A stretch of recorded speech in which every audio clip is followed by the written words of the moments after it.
한 해를 시작하며 우리는 요한계시록을 온 성도가 통독했습니다. 매일 읽는 장마다 하나님이 2025년을 시작하며 우리가 들어야 될 말씀을 들려주셨고, 이제 그 바탕 위에 겨울 하프타임 동안 요한계시록에 나오는 7교회를 매주 살펴보고자 합니다. 하나님의 관심은 교회에 있기 때문에 계시록을 통해 환상과 미래에 일어날 일에 대한 부분만을 강조하는 것이 아니라 미래를 보여주며 오늘 교회가 어떤 삶을 살아야 될지, 오늘 저와 여러분들이 어떻게 변화되어야 할지를 계시록을 통해 말씀하기에 교회된 우리는 이 말씀을 듣고 올 한 해 우리의 신앙과 사역의 방향의 나침판과 거울로 삼아야 할 것입니다. 그래서 조금 전에 말씀드렸듯 이 말씀 시리즈의 주제는 교회 사역 좌표 시리즈입니다.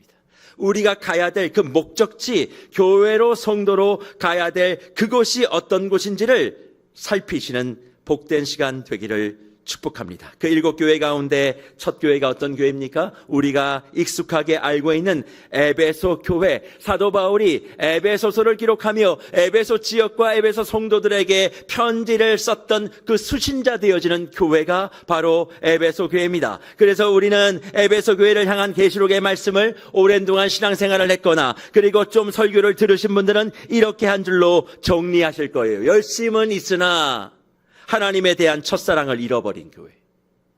에베소 교회를 향한 우리의 각인은 이것입니다. 열심은 있었어요. 하지만 하나님에 대한 첫사랑을 잃어버린 교회. 그래서 첫사랑 회복의 단골 메뉴로 등장하는 교회이자 본문이 요한계시록 2장에 나오는 오늘 말씀이고, 이 본문이 익숙하다고 생각하기 때문에 에베소 교회를 향한 이런 말씀을 그냥 안다 생각하고 넘어가 버립니다. 과연 에베소 교회를 향한 주님의 마음은 하나님에 대한 첫사랑을 잃어버렸어, 너희가 하나님에 대한 첫사랑을 회복해야 돼 라고만 이야기하고 있는 것일까요? 사도 요한은 에베소 교회에 편지를 보내면서 교회의 머리 되시고 주인 되시는 예수님을 요한계시록 2장 1절에서 이렇게 말씀합니다. 에베소 교회의 사자에게 편지하라. 오른손에 있는 7뼈를 붙잡고 7 금촛대 사이를 거니시는 이가 말씀하셨다. 그렇게 밝히고 있습니다. 예수님의 모습, 이 편지를 쓰는 예수님의 모습을 우리에게 시각적으로 말씀하시면서 7뼈를 오른손으로 붙잡으시고 7 촛대를 걸어 다니시는 분이라고 말씀하고 있습니다. 우리에게 말씀하여 주신 그 예수의 모습이 7뼈를 붙잡고 7 촛대를 다니신다. 그래서 많은 이단들과 사이비들은 이 별이 도대체 뭐냐, 이 촛대가 도대체 무엇인가에 관심을 가지고 이야기하지만, 영혼의 눈을 뜨고 봐야 될 것은 별도 아니고 촛대도 아니고 우리 구주 예수님이십니다. 우리 구주 예수님이 오른손에 7뼈를 붙잡고 계신데요. 그러면 이게 무엇을 얘기하는가? 사실 요한계시록 1장 16절에서 예수님이 7뼈를 오른손에 가지고 있다 이미 기록해 두시고, 요한계시록 2장 1절 오늘 말씀에 7뼈를 어느 손에? 오른손에 쥐고 계신데요. 쥔다라는 말이 헬라어 말로 크라톤이라는 말입니다. 손에 쥔다는 것이 뭐냐? 소유한다는 얘기가 아니라 통치한다는 말씀이에요. 그렇습니다. 저와 여러분이 믿고 올해도 앞서 우리의 길을 인도하시는 하나님께서 저와 여러분을 그냥 두시는 것이 아니라 통치하고 계시는 분이심을 믿음으로 고백하기를 축복합니다. 그리스도 예수의 강력한 통치와 계획과 행하심이 그분의 권위와 능력으로 교회된 저와 여러분을 염려 없이, 걱정 없이 인도하시는 분임을 선포하시는 거예요. 그래서 7뼈를 쥐고 계신다 말씀하는 거죠. 그러면 7뼈는 도대체 무엇인가? 이것을 가장 쉽게 설명할 수 있는 것은 당시에 사도 요한이 밤모선에 유배되어서 요한계시록을 사용했을 당시에 로마 제국의 동전에 새겨진 형상을 보면 이게 이해가 쉬워요. 그 당시에 로마 제국의 황제는 누구였느냐? 도미티아누스라는 사람입니다. 그런데 이 도미티아누스가 자신의 아들의 형상을 동전에 넣어두고 새겨두고 그 머리를 둘러 7개의 벽에를 새겨 놓았어요. 그것을 통해서 얘기하고 싶은 것이 뭐냐? 자기 아들이, 도미티아누스의 아들이 이 세상의 모든 것을 통치하는 뭐다? 신이라는 것을 표현해 뒀다는 거예요. 다시 말해 7별은 우주의 행성까지도 스스로 통제하는 강력한 힘을 상징하는데 그 상황을 잘 알고 계셨던 주님이 진정한 세상의 통치자가 누구냐? 도미티아누스의 아들이냐? 아니다. 바로 구주 예수님이다. 그렇게 밝혀주고 있는 것이죠. 그리고 그 우주의 통치자 예수 그리스도가 뭘 합니까? 7 촛대를 거닐어 다니신다 말씀합니다. 7 촛대는 요한계시록 1장 20절을 보면 7 교회라 말해요.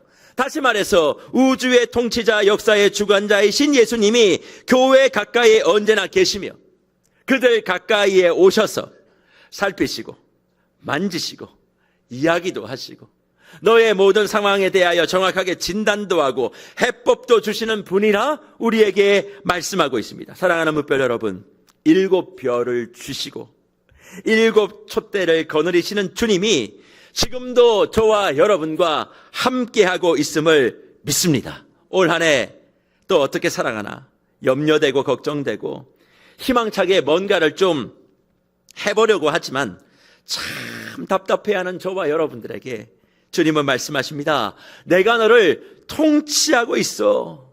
내가 너와 함께 걷고 있어. 네가 이런저런 일들 생각하지 못하는 것들이 일어나도 그거 다 내 손 안에 있는 거예요.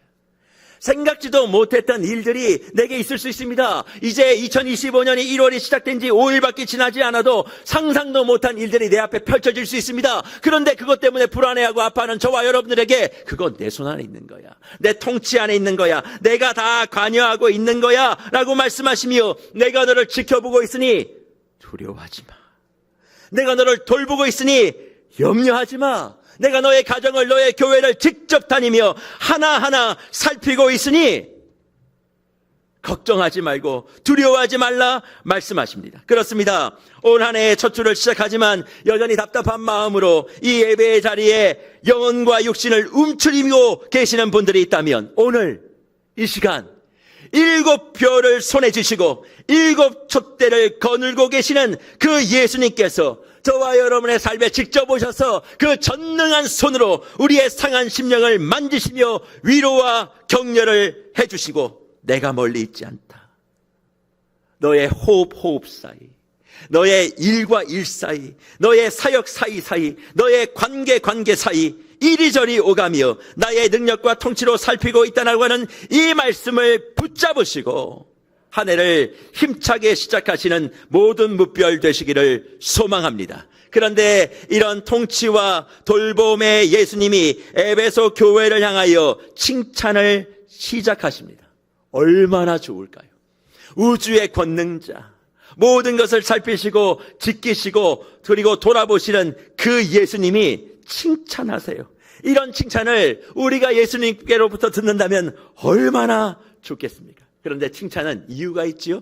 칭찬의 이유가 무엇입니까? 에베소 교회가 칭찬받았던 이유는 내 행위와 수고와 인내를 알았다 말씀합니다. 우리는 이 말씀을 들을 때 그렇구나, 행위와 수고와 인내 이 3가지 때문에 에베소 교회가 축복을 받았다 그렇게 생각합니다만 본문의 말씀을 깊이 묵상해 보면 에베소의 3가지 행위 때문이 아니라 2가지 행위 때문에 그래요.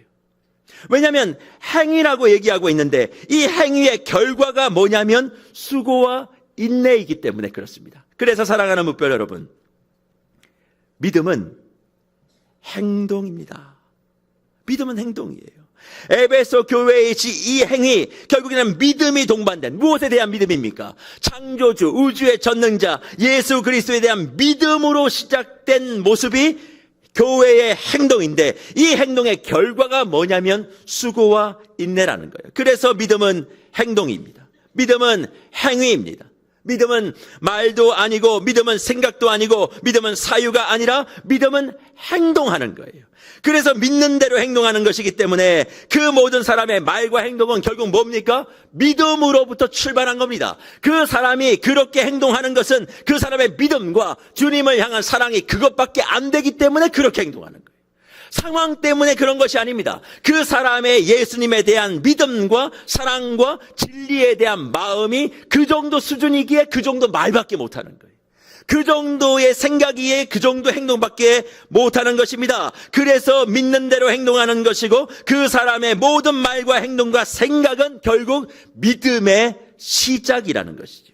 에베소는 주님을 향한 믿음을 가지고 시작한 행동이 있었습니다. 그게 뭐냐면 수고와 인내였어요. 그러면 어떤 수고를 했을까요? 어떤 인내를 했을까요? 이게 도대체 무엇이간데 이토록 칭찬을 받았을까요? 에베소 교회의 수고는 악한 자를 용납하지 않는 수고였습니다. 우리는 하나님 앞에 칭찬받는 수고, 열심히 봉사해라, 열심히 헌신해라, 그렇게 생각하며 이 수고를 그렇게 해석하고 싶지만 에베소 교회가 예수로부터 받았던 칭찬의 이유, 믿음의 결과 첫 번째 수고는 악한 자를 용납하지 않는 수고였습니다. 그리고 에베소의 수고는 더 본질적으로 얘기하면 사도가 아니면서 사도라 칭하는 사람들을 교회 안에서 정리정돈하는 수고였습니다. 초대교회 당시에 교회 안에 진리이신 그리스도 예수 외에 다른 것을 설파하고 교회를 어지럽히는 그런 일들에 대하여 에베소는 단호했습니다. 사실 에베소 교회를 개척한 사도 바울이 에베소 교회에 대한 모든 목양의 과정들을 다 살피고 난 다음에 떠나는 장면이 사도행전 20장에 등장합니다. 그런데 사도행전 20장 29절과 30절에 교회를 떠나면서 경고했던 말씀이 있어요.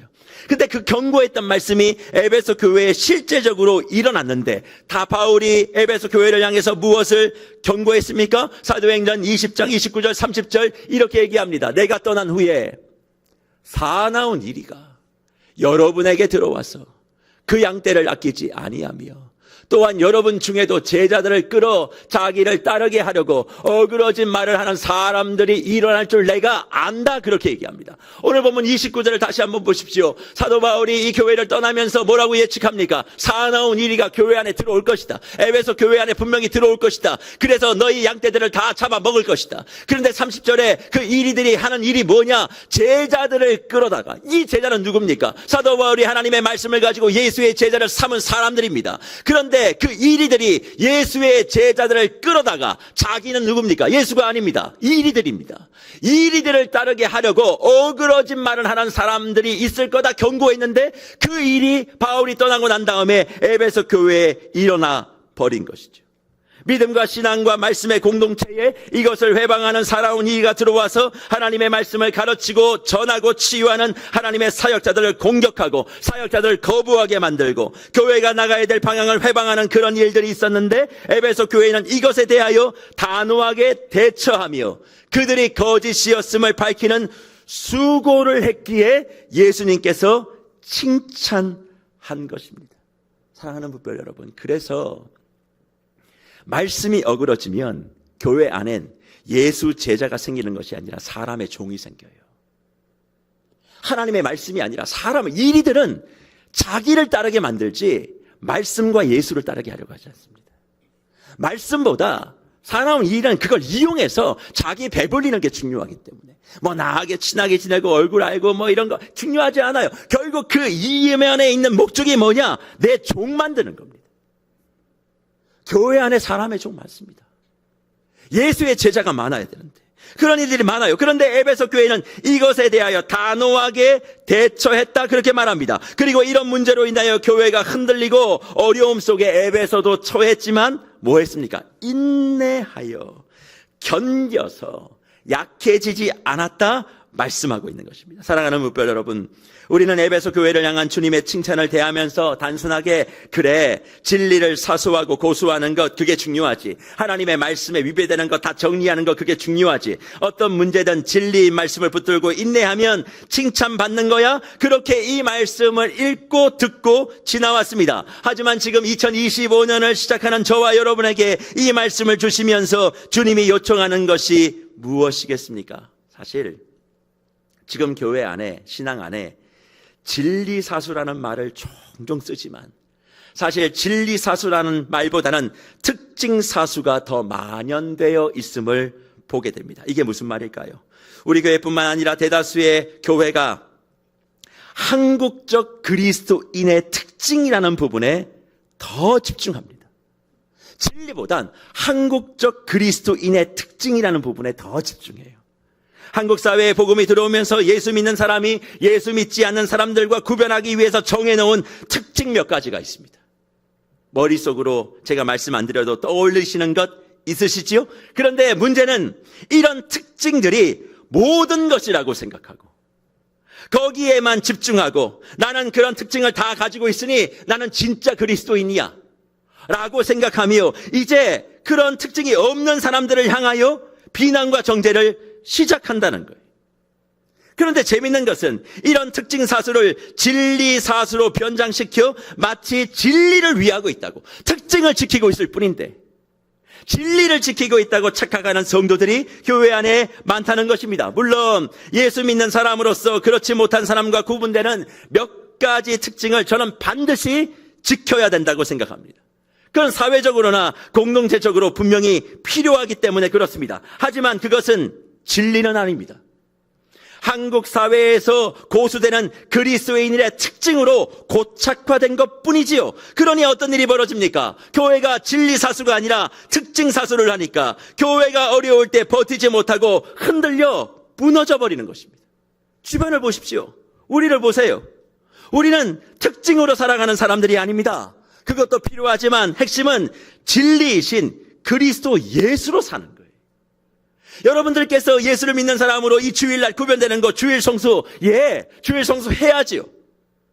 1년 52주를 빠지지 않고 여기에 나와서 예배드리는 거 반드시 하셔야 됩니다. 그런데 묻고 싶습니다. 여러분들 정말 온전한 예배자로 52주를 섬기십니까? 이 예배의 날짜에 나와서 딴 생각하지 않으시고 졸지 않으시고 온전하게 하나님의 말씀을 사람의 말로 받지 않으시고 하나님의 말씀으로 받으셨습니까? 받지 않았는데 왜 나는 온전한 주일 성수를 했다고 착각하십니까?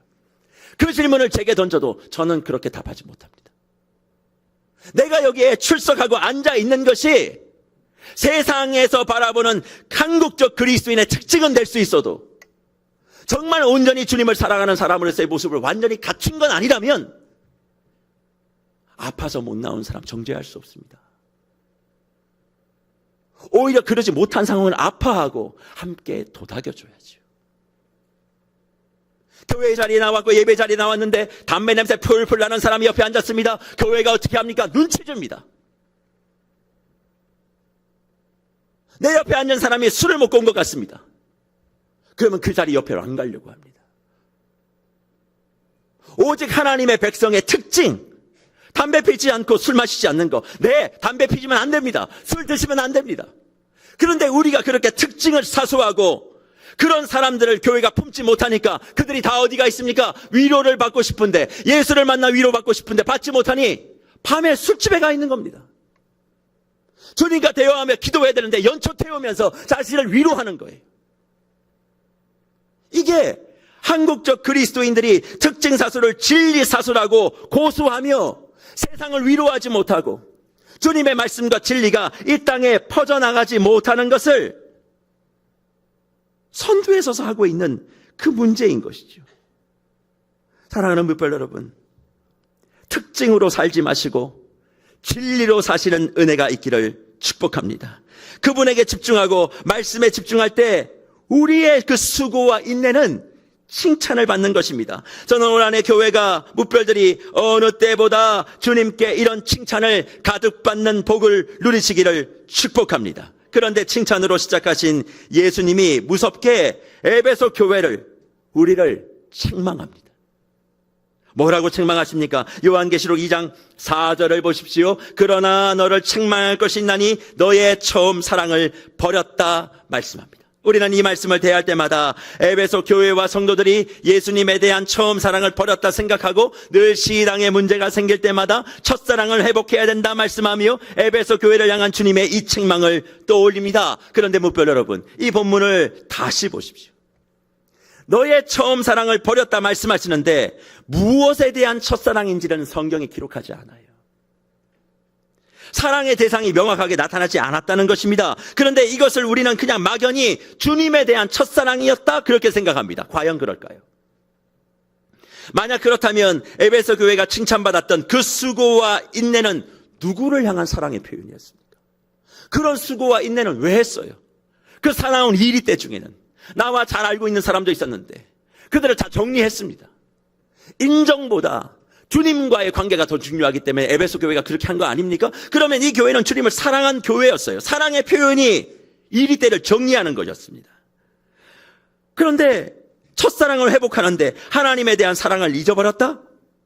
우리와 달리 그들의 특징은 특징사수가 아니라 말씀사수, 진리사수였는데 그건 그러면 그리스도를 향한 사랑이 아니었습니까? 주님을 사랑하기에 말씀을 회파하고 교회를 방해하는 악한 세력에 대해서 관대할 수 없었던 것 아니었나요? 주님 사랑하지 않으면서 왜 그렇게 했을까요? 그리고 처음 사랑을 버린 에베소 교회를 향해 주님이 뭐라고 명령하시느냐? 요한계시록 2장 5절의 말씀을 보십시오. 그러므로 어디서 떨어졌는지를 생각하고 회개하여 처음 행위를 가지라. 만일 그리하지 아니하고 회개하지 아니하면 내가 내게 가서 내 촛대를 그 자리에서 옮기리라 말씀하고 있습니다. 주님은 처음 사랑을 잃어버린 에베소를 향해 회개하라 하십니다. 주님에 대한 사랑을 버린 것에 대한 회개라면 하나님께로 돌아오라고, 주 예수를 더 사랑하라고 그렇게 나와야 되는데 처음 행위를 가지라 말씀하시니 이 말씀 속에는 우리가 막연히 알았던 우리의 생각과 전혀 다른 주님의 의도가 숨어 있다는 것입니다. 그게 뭐냐? 이것을 푸는 키는 처음이라고 하는 단어예요.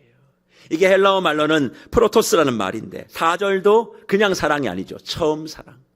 5절도 그냥 행위가 아니라 처음 행위. 결국 처음 사랑과 처음 행위는 서로 연결되어 있는 거죠. 주님을 사랑함으로 네가 처음 한 그 행위를 회복해야 된다 말씀하고 있습니다. 그러면 이 처음 사랑에 의하여 나타났던 처음 행위는 무엇이었을까? 사실 요한계시록을 기록한 사도 요한은 요한복음과 요한서신을 통해서 다른 복음서와 서신보다 더 강조하는 것이 있었습니다. 그게 뭐냐면 이웃사랑과 형제섬김이에요. 이웃사랑과 형제섬김. 요한복음 13장 34절 이하에 보면 새 계명을 너희에게 주노니 서로 사랑하라.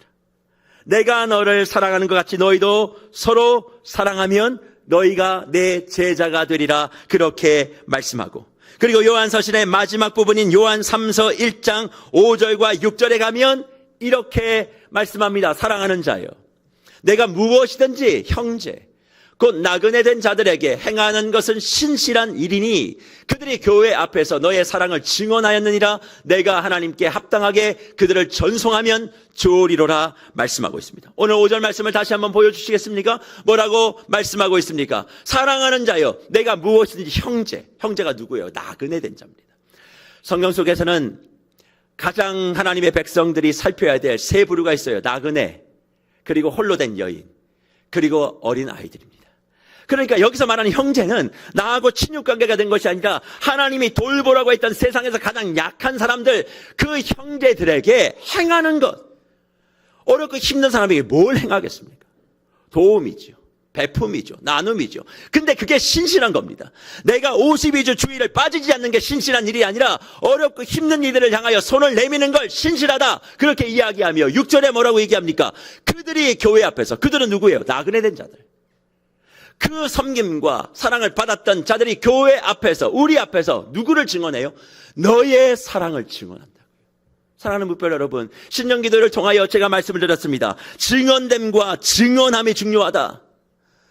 사자 같은 어린 양 예수의 이름을 이마에 붙이고 가슴에 증인이라는 명체를 달고 살아가는 사람, 증언과 증언됨, 그것을 누구에게? 형제에게, 나그네 된 자, 어렵고 힘든 자, 스스로 일어나지 못한 자에게 그것을 증언하면 이제 반대로 무슨 일이 벌어집니까? 그들이 교회 앞에서 증언한대요. 뭘? 사랑의 증언을. 그러니까 증언을 하면 증언을 받는 거예요. 예수를 증언하고 예수를 증언해내면, 증거해내면 그들이 교회 앞에 나와서 뭐 한다고요? 사랑을 증거한다고요. 무한공항에 있는 그 유족들이 교회가 이런 일을 하냐고. 사랑을 베풀고 손길을 내미니까 그들이 사랑의 증언을 하는 것, 바로 이 말씀의 내용 아니겠습니까? 그렇습니다. 에베소가 주님께 책망받은 그 처음 사랑은 이웃에 대한 사랑이었습니다.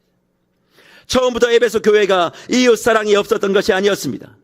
분명히 처음 주님을 만나 사랑했을 때 그들도 이웃에 대하여, 형제에 대하여 사랑하는 마음, 섬기는 마음, 소중히 여기는 마음이 있었습니다. 그런데 지금 어떻습니까? 그 사랑이 없어진 것이죠. 분명히 하나님을 사랑하는 것, 구주 예수를 사랑하는 것과 이웃을 사랑하는 것이 새 계명, 하나의 계명이라 말씀하셨는데 에베소 교회는 하나님을 사랑하는 것만 생각하고 이리들을 정리하는 것만, 진리사수 혹은 특징사수만 몰두하고 있었는데 그것에 대해 강력하게 주님이 책망하시는 겁니다. 사랑하는 무별 여러분, 우리는 어떠합니까?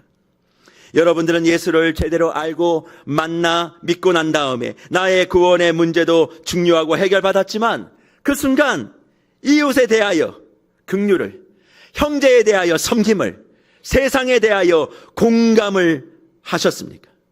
만약 없다면 우리는 이런 말씀을 받을 자격도 사실 없는 것입니다. 지금 에베소는 과거에는 처음 교회가 세워지고 신학이 출발할 때 처음 사랑, 이웃 사랑, 형제 섬김, 세상 공감이 가득했습니다. 그래서 보십시오. 책망하시며 어떻게 그럼 회복될 수 있는가? 기억하는 거래요. 기억하는 겁니다. 무엇을 기억하라는 것입니까? 과거에 너희가 이웃을 섬기고 형제를 대접하고 세상과 공감하며 세상의 눈물을 닦아주려고 했던 그것을 기억하라는 거예요. 앞장서서 넉넉했던 그 모습을 기억하고 회개하라는 것입니다. 해봤으니까 그걸 기억하고 돌아와 그 모습을 회복하라는 것이지요. 주님을 향한 열심을 회복하라는 것이 아닙니다. 열정을 다해서 기도하라는 것도 아닙니다. 뜨겁게 무엇을 헌신하고 봉사하고 충성하라는 것도 아닙니다. 이웃을 향한 섬김과 형제를 향한 대접과 세상을 향한 공감을 회복하라는 거예요. 그게 에베소를 향한 회개입니다. 그러니 이것이 주님을 향한 사랑이면 기억하고 회개하고 믿어라, 의지해라 그렇게 했을 텐데 처음 행위를 가지라고 주님이 명령하시는 것이죠. 저는 이 말씀이 2025년을 시작하며 세계로 교회를 향한 하나님의 명령이라고 확신합니다.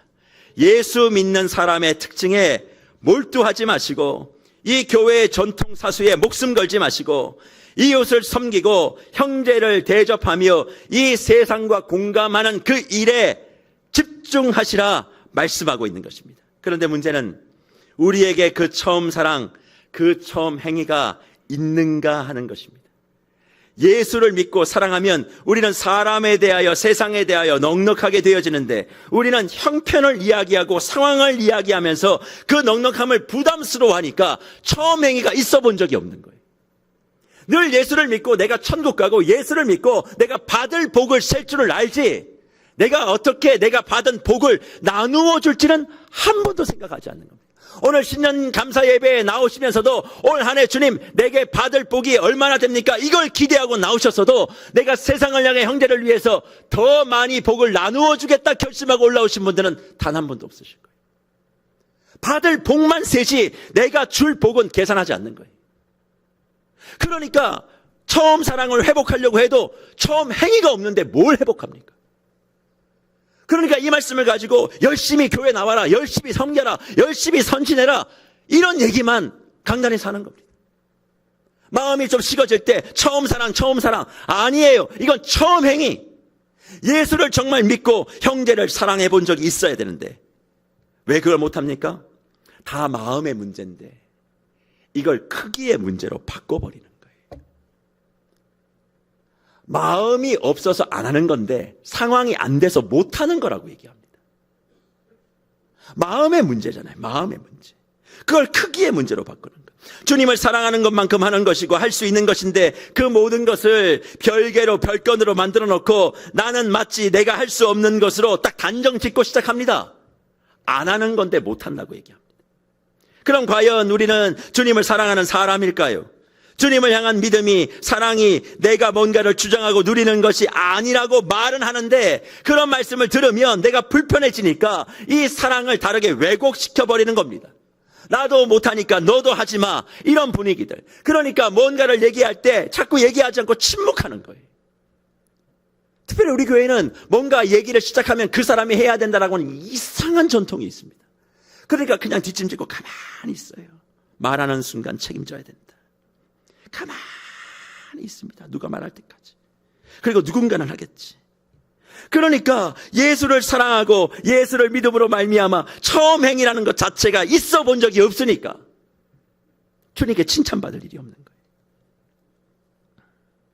하나님은 에베소 교회와 성도들이 주님에 대한 사랑이 부족하다고 말하지 않았습니다. 에베소 교회와 성도들이 이웃에 대한, 형제에 대한 넉넉함과 대접함이 처음에는 있었는데 지금 없으니 이전 처음의 길을 기억하고 돌이켜 회개 기도하라는 얘기가 아닙니다. 이웃을 사랑하고 형제를 대접하고 세상과 공감하는 그 일을 행하나 말씀하며 2025년 신년 감사 주일에 나와 있는 저와 여러분들을 도전하고 있는 것입니다. 만약 이것을 행하지 않는다면 주님이 뭐라고 말씀하십니까? 내가 가서 내 촛대를 그 자리에서 옮길 것이다. 요한계시록 2장 5절에서 말씀하십니다. 촛대는 뭐라고 말씀드렸어요? 교회입니다. 다시 말해 주님이 직접 교회의 자리를 옮기시겠대요. 옮긴다는 말이 뭐냐? 헬라어 말로 키네오라는 말인데 이건 뭐 이동하다 이런 뜻이 아닙니다. 파괴하다라는 뜻입니다. 주님이 교회를 파괴하시겠대요. 망하게 하시겠답니다. 교회를 무너뜨리겠답니다. 교회의 문을 닫게 하겠답니다. 아니 목사님, 자기 핏값으로 사신 교회를 그렇게 하신다고요? 능력의 교회가 무너지는 게 가능하다고요? 문을 닫는 게 가능하다고요? 교회가 망하는 게 가능하다고요? 네, 가능합니다. 교회는 사단에 의해서는 망하지 않습니다. 하지만 이 교회의 주인 되신 예수님은 교회의 문을 닫을 수 있어요. 어떤 교회가 그렇게 합니까? 이웃사랑과 형제의 대접을 하지 않고 세상과 공감하지 못하는 교회. 그건 왜 문을 닫습니까? 교회의 역할이 아니기 때문에, 교회일 수 없기 때문에. 주님이 직접 걸어다니며 그렇게 하신다 분명히 말씀하고 있어요. 그렇다면 우리 교회는 지금 어느 위치에 있을까요? 처음 사랑과 행위를 가지고 있거나 이것을 회복하여 주님의 손에 붙잡히고 함께하여 교회의 영광과 성도의 능력을 나타내는 그 길을 같이 걷고 있을까요? 아니면 주님이 걸어다니는 이 교회가 이웃 사랑과 형제 섬김과 대접과 세상의 공감을 하지 않고 자기 것만 몰두하여 비나이다 예수님께 비나이다. 올 한 해도 복 많이 받게 하시고 건강하게 하시고 사업 잘 되게 하시고 돈 많이 벌게 해주십시오. 여기만 몰두하고 특징 사수를 가지고 나와 좀 다른 사람들 눈치 줘서 못 들어오게 만들고, 그러면서도 이게 우리 교회가 늘 해왔던 것이라고 그렇게 자랑스럽게 얘기하고, 그렇게 하는 교회 성도 주님이 그냥 두지 않겠다 말씀하시는 거예요. 미래의 이야기가 아니라 현재도 이 말씀을 적용하는 것이죠. 왜? 요한계시록은 내일에 일어날 일이 아니라 오늘 내일의 모습을 통해서 변화될 것을 우리에게 말씀하시는 거니까. 그러니 우리가 어찌해야 되겠습니까? 그래서 주님은 7절에서 뭐라고 얘기해요? 이렇게 얘기하지 않습니까? 귀 있는 자는 성령이 교회들에게 하시는 말씀을 들을지어다. 이기는 그에게는 내가 하나님의 낙원에 있는 생명나무의 열매를 주어 먹게 하리라 말씀합니다. 사실 요한계시록 2장 7절에 나오고 있는 이 말씀을 속에서 이기는 자라고 하는 것은 이단의 교주들과 사이비 교주들이 늘 자신을 포장할 때 사용하는 단어입니다. 나는 이기는 자라고. 새빨간 거짓말을 하는 거죠. 그럼 여기서 말하는 이기는 자라는 것은 도대체 어떤 말인가? 헬라어 말로 니케라는 말입니다. 이 니케라는 말인데 이게 여러분들 잘 알고 있는 말입니다. 제가 학창 시절에 가장 사고 싶었던 운동화가 있습니다. 그게 나이키입니다. 나이키. 이 나이키가 니케라는 말에서 나온 거예요. 이기는 자, 승리자. 그래서 나이키를 신으면 뭐 승리한다, just it 해가지고 지금 뭐 하든 하면 다 그렇게 승리한다, 그렇게 슬로건을 내걸고 불티나게 이 운동화를 판 거 아니겠습니까? 그러니까 여기서 이기는 자가 니케, 승리를 얘기합니다. 그러면 이기는 자는 누구냐? 내가 예수를 믿고 고난 가운데 버티는 자를 얘기하느냐? 아닙니다. 여기서 말하는 이긴 자는, 승리하는 자는 다른 게 아니라 이웃사랑, 형제의 대접과 섬김이라고 하는 이것에 승리하는 사람. 내 형편이 어떠하든 상황이 어떠하든 그 모든 상황 가운데 주님께서 우리에게 말씀하시는 이웃사랑과 형제 대접과 섬김이라고 하는 이 말에 패배하지 않고 극복하여 더 나누어주고 더 베풀어주고 세상을 품어주는 그 사람을 성경은 이기는 자라 말씀하고 있어요. 그런데 교회 안에 이기는 자들이 별로 없습니다. 다 패배하는 자들입니다. 좀 전에도 말씀드렸죠. 내가 받을 복에는 관심이 많지만 나누어 줄 건 관심이 없어요. 나누어 주려고 하면 내 곳간 별로 없다 이 말이에요. 근데 주님 뭐라고 얘기하느냐? 그걸 극복하는 자가 이기는 자야. 그 일을 네가 감당하면 내가 7 촛대를 다니면서 7 별을 주고 너의 곳간을 다 채워줄게 약속하는데 그걸 못 믿는 거예요. 그러니까 교회 안에 나와서 신앙으로 믿음으로 이긴다라고는 말하지만 실상은 다 패배하고 있는 자들. 이걸 에베소 교회를 통해서 우리에게 말씀하고 있는 것 아닙니까? 형식과 전통, 자기들이 해온 방식과 특징에는 목숨을 걸어도 이기려고는 하지 않습니다. 형제를 섬기고 세상을 섬기고 세상을 더욱더 베풀고 나누고 하는 그 일들을 하려고 하지 않는 거예요. 그런데 그것을 극복하고 교회다움을 살아낸 성도를 오늘 요한계시록 2장은 뭐라고 얘기합니까? 니케 이기는 자라고 말씀합니다. 그래서 신년기도의 마지막 날 제가 로마서 12장 15절 말씀하면서 함께 웃고 함께 우는 자, 함께라는 말을 말씀드렸잖아요. 한복판이라고. 세상에 한복판에 들어갔어.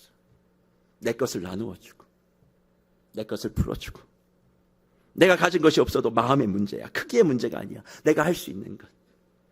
그렇게 얘기하며 이 세상에 내가 흰옷을 입어도 검은색 그 모든 것들을 다 내가 가져가겠다고. 그렇게 마음 먹는 자, 그 사람이 이기는 자라. 그런데 그들에게 주님이 주시는 선물이 뭡니까? 생명나무 열매라고 말씀합니다. 천지창조의 시간 선악을 알게 하는 열매에 손을 대어 에덴 동산에서 추방당한 인간이 에덴 동산의 생명나무를 먹는 것이 금지되었습니다. 그런데 언제 이것을 다시 먹게 되느냐? 요한계시록 21장 이후 새 하늘과 새 땅에서 하나님의 백성이 이것을 먹을 수 있다 말씀하고 있어요. 그럼 에베소 교회에게 주시는 이 축복이 도대체 뭡니까? 다른 게 아니죠. 신년기도의 마지막 날도 얘기했습니다만 요한계시록 22장 1절과 2절 말씀을 보십시오. 생명수 강에 뿌리를 내린 생명나무가 가지를 뻗고 그 가지에 닿는 자마다 뭐예요? 치유와 회복이 일어난다. 그게 예수 믿는 교회의 진짜 모습이다. 그런데 그런 모습을 가지고 있는 모습이 구체적으로 무엇인가? 이웃을 사랑하고 형제를 대접하고 세상을 공감하며 넉넉하게 그렇게 살아가는 자에게 오늘 말씀이 뭐예요? 낙원에 있는 생명나무의 열매를 줄 것이다, 먹게 할 것이다, 약속해 준 것입니다. 무별 여러분, 올 한 해 낙원과 같은 삶을 살기를 원하십니까? 성령이 교회에게 하신 이 말씀을 듣고 기억하고 회개하고 행하셔서 이기는 자 되시기를 축복합니다. 없다고 어렵다고 인색하지 말고 그 인색을 이상하게 포장하여 이웃을 사랑하고 형제를 섬기고 자매를 대접하는 그 일을 왜곡하지 말고 시작해 보십시오. 그거 하지 않으면 주님이 친히 다니시며 그 성도를, 그 교회를 어떻게 한다고요? 파괴하시겠다 말씀하십니다. 하지만 이기면 그 어려움이 있죠. 현실에 어려움이 있죠. 문제가 있죠. 그러나 그것을 극복하고 행하면 주님은 말로 다 할 수 없는 낙원의 기쁨을 주신다 함을 믿으시고 올 한 해 축복과 기쁨을 누리는 교회 무별 되시기를 축원합니다. 복 받고 싶으십니까? 그러면 복 받는 길은 정해져 있습니다. 복 받기 위해서 뭔가를 하지 말고 복 받을 일을 하시면 됩니다. 그것이 다른 것이 아닙니다. 처음 사랑, 처음 행위. 특징 사수에 목매지 말고 나누십시오. 베푸십시오.